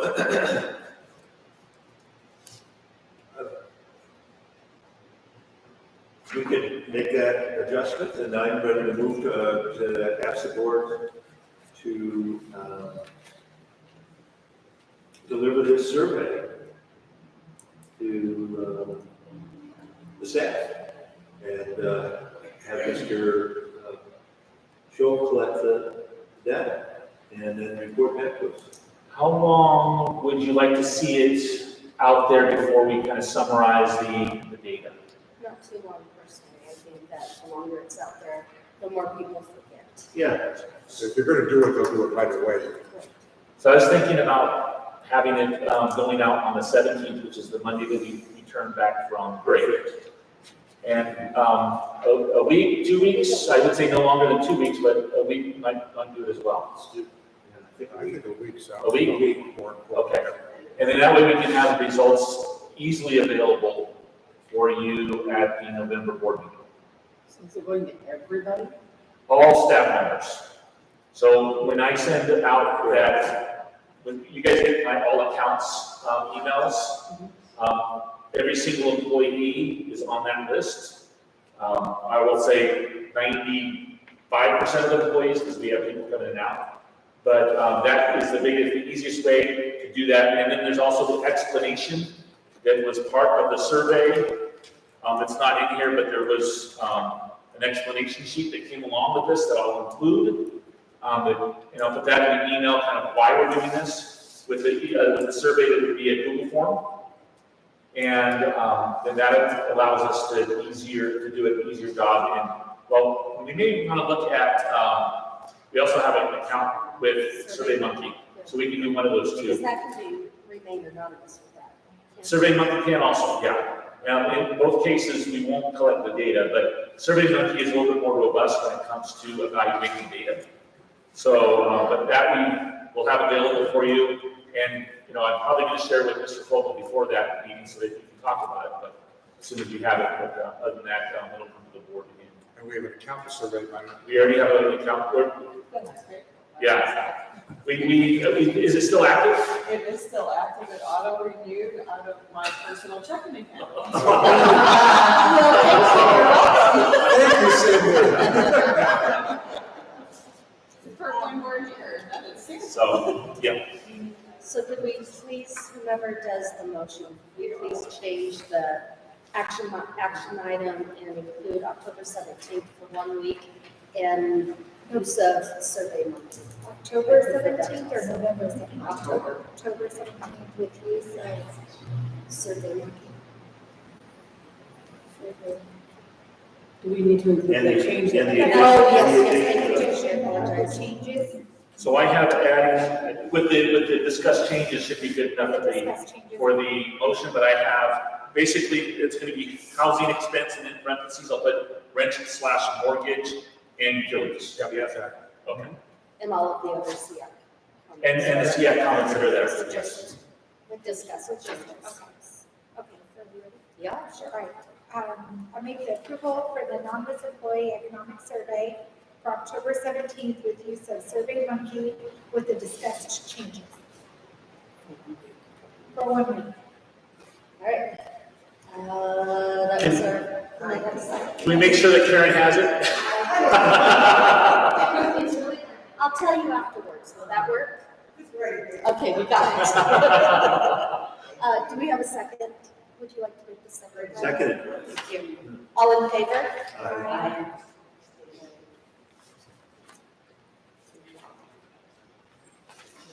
Item 9D, a new ELL position, professional support at CVHS. This is with Chair and its members. Due to the increase of our ELL numbers have doubled at the high school, Rosa Maria, our ELL teacher, has, we've had to give her a second class because her ELL English class was so large, it wasn't enough of time for her to meet with all the students and go ahead and make sure that all students were given enough attention. So we split it. The 9th grade class is very big, or the 9th grade group. So they're in one class, and the 10th, 11th, and 12th are in another class. So with that number of students, we needed someone to help her with the students, and we did find somebody that can work for us for 0.25 that is also bilingual and has set for us a lot as a lovely person. So to help and support the increasing number of ELL students, we would like to have a 0.25 para position. Quick question, and I'm not sure who wants to answer, just curiosity. Are the ELL students increasing faster at CVHS? Yeah. So, district-wide, our EL numbers are up significantly. They've doubled, just about doubled at the high school. Heritage is also up. Those are the two places where primarily we're up the most. And the majority of the students who have come to us meet the federal INS definition, unaccompanied youth, not necessarily homeless youth, because they might be living with relatives or something like that. However, they're unaccompanied, and our numbers are up highest at CVHS, second most at HMS. Thank you. Where we also added another section. And I think it might be a first for us. We have an ELL student that speaks Russian. Yes, we do this Yes. week. We have a Russian speaker.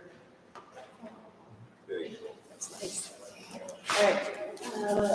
I'd entertain a motion to approve tonight's request for additional support. I'll make the motion for the approval of new EL for professional support at CVHS. Second. Second. Thank you. All in favor? Aye. Thank you. Thank you very much, we appreciate it.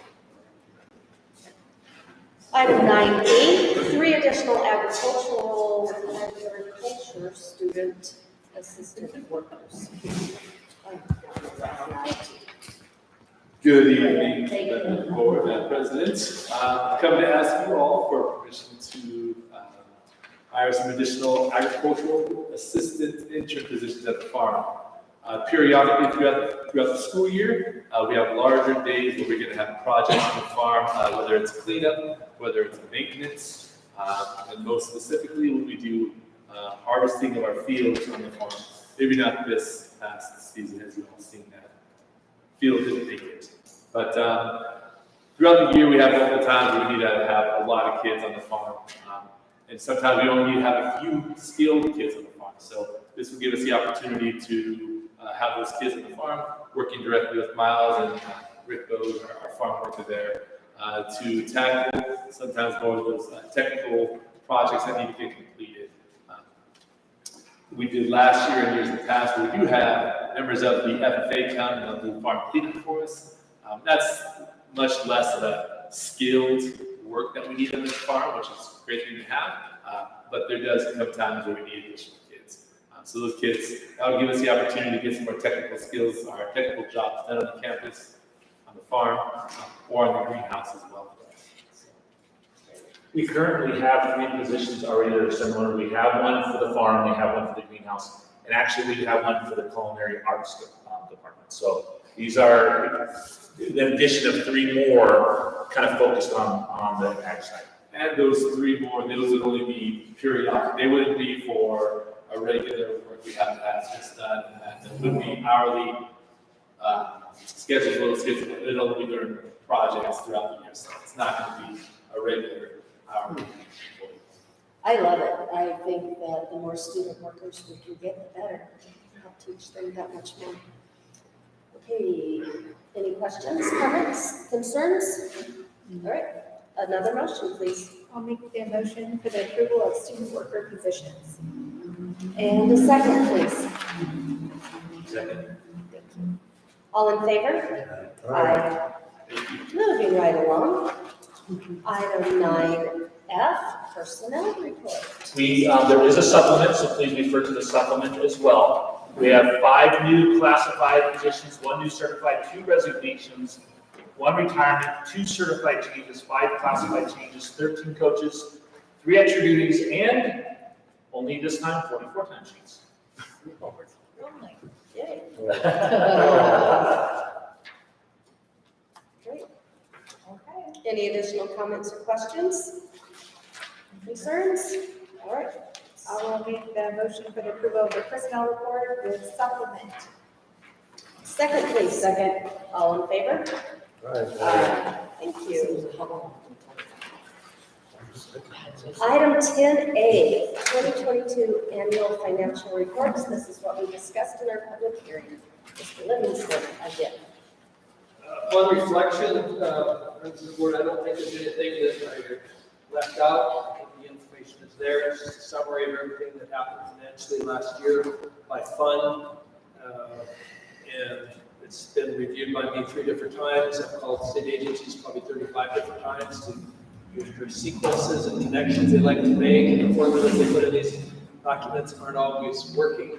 But I certify that they're done to the best of my ability. Fantastic.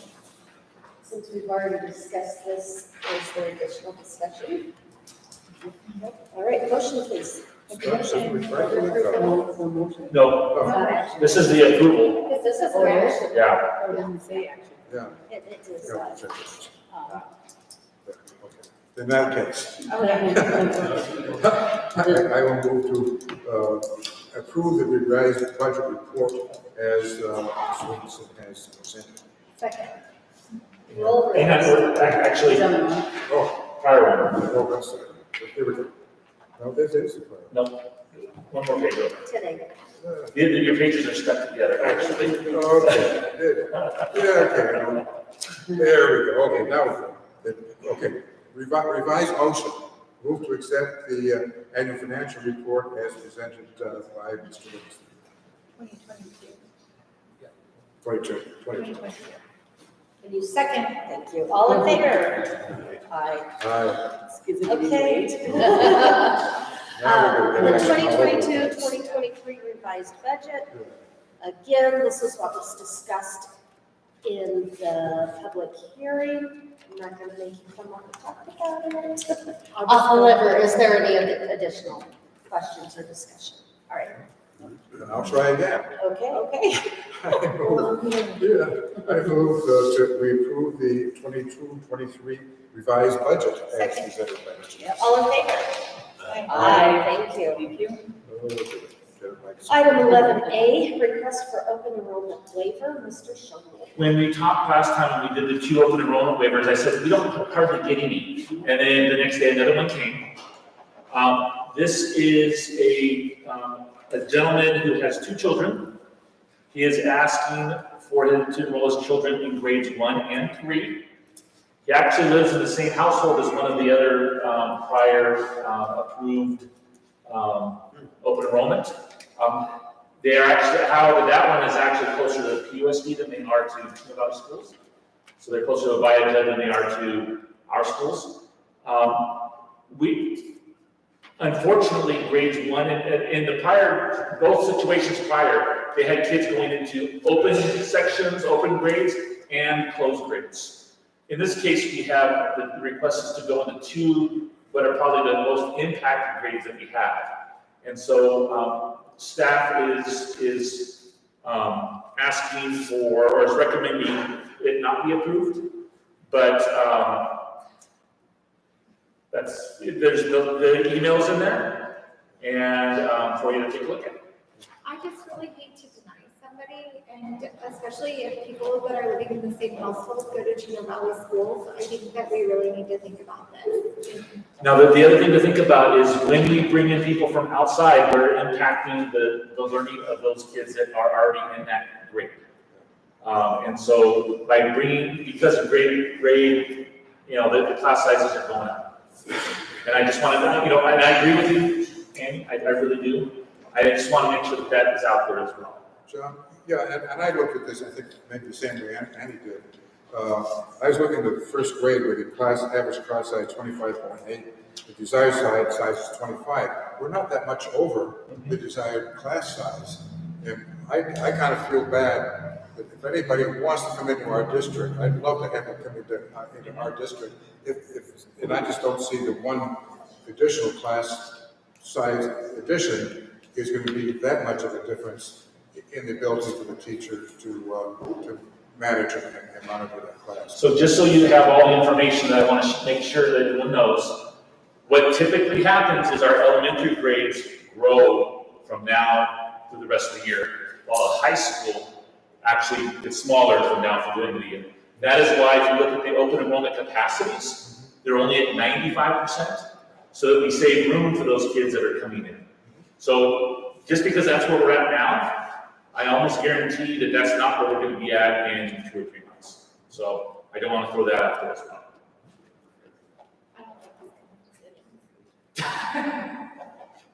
I understand. It's not. Yes, please. I think my comment on this is that I will probably not support it based on what was asked by the faculty and staff.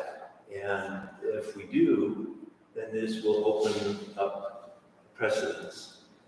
And that may end up backfiring on us, especially as we continue to grow. So I think that's going to be my position on this.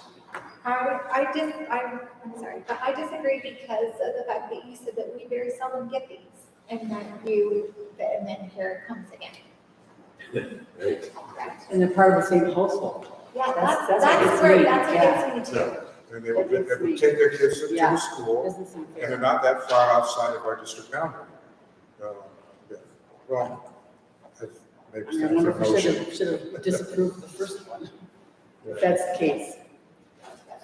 They were in open classrooms. They were in a class that had open enrollment. Some of the kids were. There was multiple children, and some of the children were in open grades, and some of the kids were in closed grades. Do we know that this family was just relocated and moved in with the previous family? Correct. How long that's going to stay, I have no idea.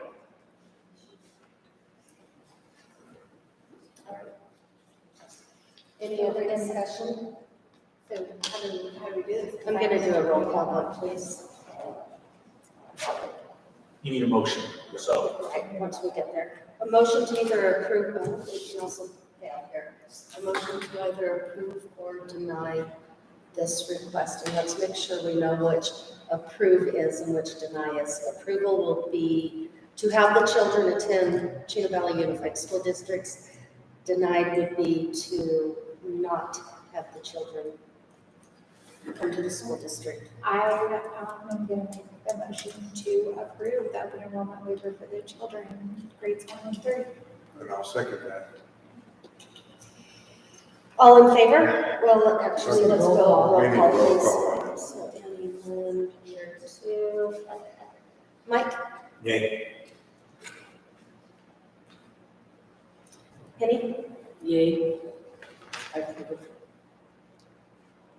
and my vote doesn't count. because they're the same house. Although Oh, my I vote. think they need to say their vote though. Oh, yeah, Yeah. I apologize. I made the motion. Yes. You can, I even put yes next to the name.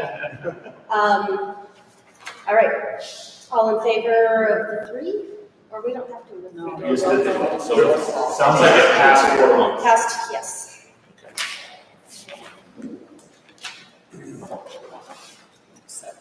Item 9B, it looks like Mrs. Grace is already on it. I'm ready. Go ahead, reallocate. So I am coming before you tonight to ask you permission to reallocate my professional development hours for Heritage Middle School.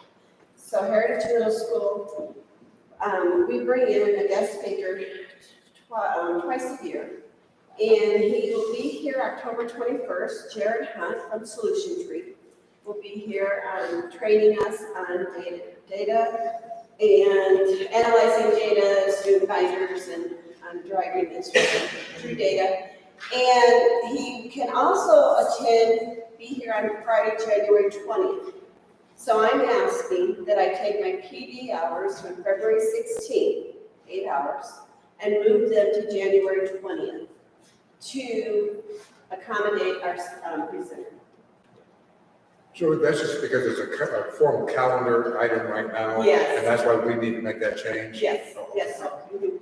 That makes sense. I just want to move my 8 hours. They're working the same hours, just on a different date. Okay. Makes sense. And I welcome all of you on October 21st to attend our presentation. Okay, I'll make a motion then. Okay, thank you. Okay. I move that we approve the reallocation of professional development hours at Heritage Middle School from February 16th to January 2023. Second. All in favor? Aye. We thank you. And may we quickly go back to the open enrollment, Mr. Scholl, I believe you said a 4-1. I actually put this one in May. Oh, okay, I'm sorry. So a 3-2, please. All right, item 11C, Chino Valley Unified School District number 51, classroom site plan, Ms. Daniels. I'll say okey dokey. I was just waiting, on Mr. Okay. This is the funding formerly known as Prop 301. So if you're more familiar with it by that term, that's what it was called before. Remember, changed names, legislature took over it a couple of years ago. We still have to abide by the same statute.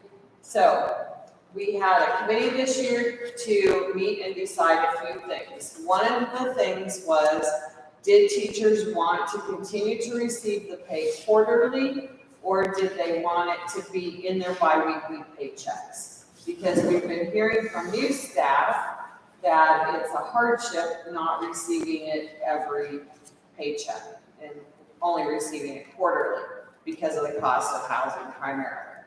So that was one thing the committee, and each school had 2 representatives on the committee. Then the other thing that they considered was, would they like to have different kinds of evidence to show that they're making progress toward the pay for performance part of the plan, which is 5% of their overall pay. So we met, we talked all about that, talked about what the law requires.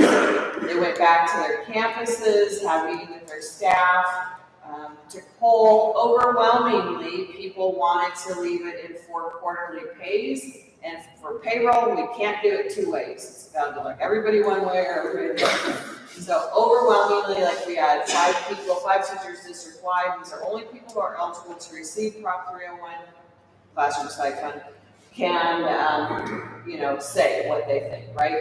So we did that, and then the other part was they said they wanted to keep the evidence that we collect for the pay for performance component the same.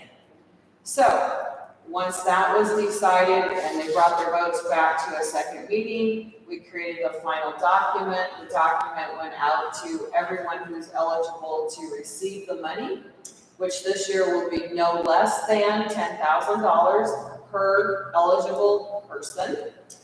And there are 117 staff members eligible to receive classroom site fund money. Of this number, 113 voted.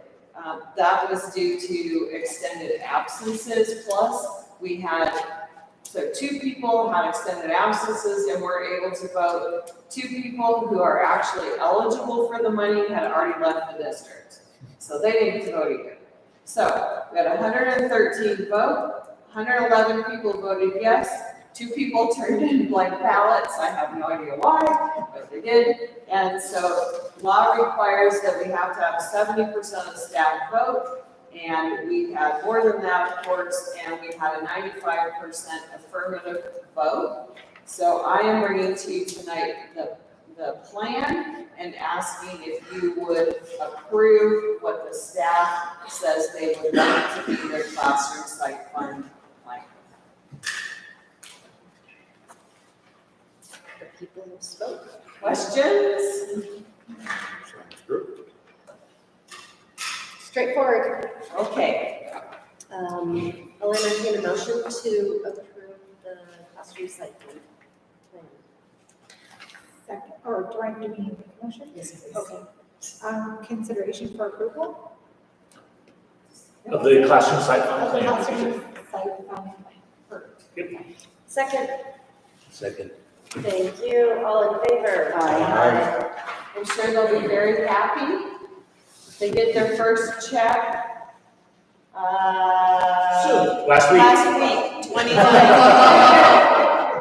The prior plan was still in effect until you voted on the new one. Their first check was paid out, their first quarterly payout was September 29th. We like to do it on a non-payday prior to breaks, basically the schedule that we do. That's nice. Okay, pages of stuff together.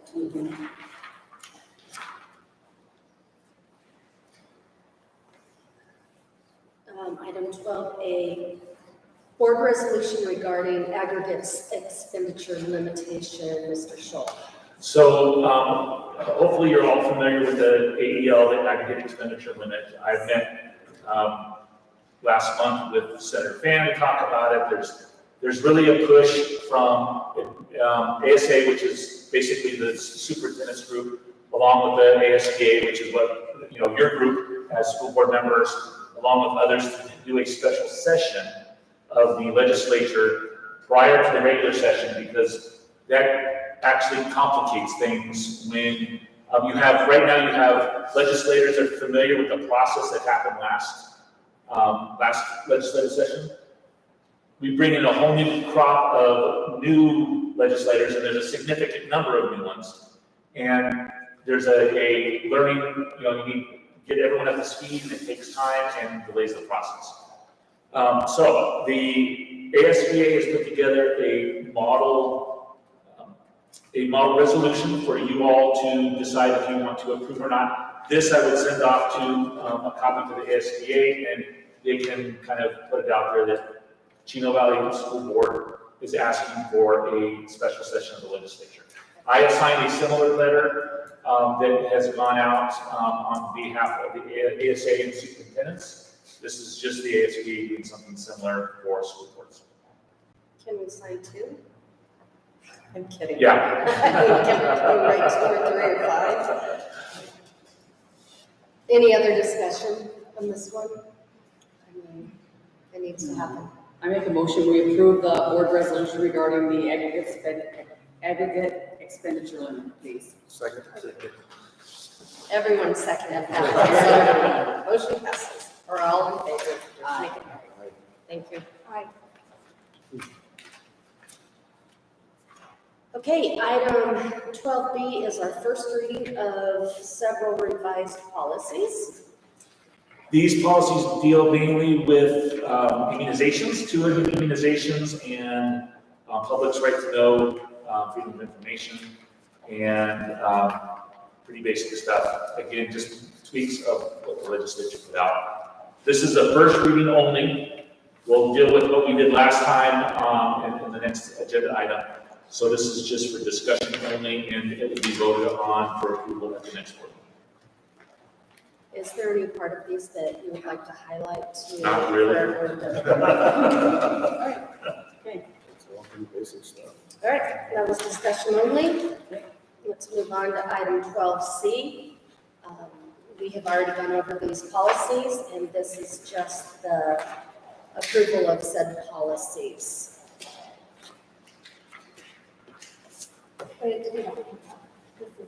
This is, yes, because we have already gone over these policies, so we do need to, Do we have to read the name of each of these in the No, motion? there it is right there. Let's see. It's a paragraph. Well, that's what I'm saying, we gotta can we read say that whole approval of paragraph. policies as stated? Yeah, could we? But if you want to do that, why don't we do, this would be approval of policy advisory 717 through 736. 717 through 736. There we go. Second that. Make a motion for the approval of the I thought Andy had policy. said, maybe we should just read it.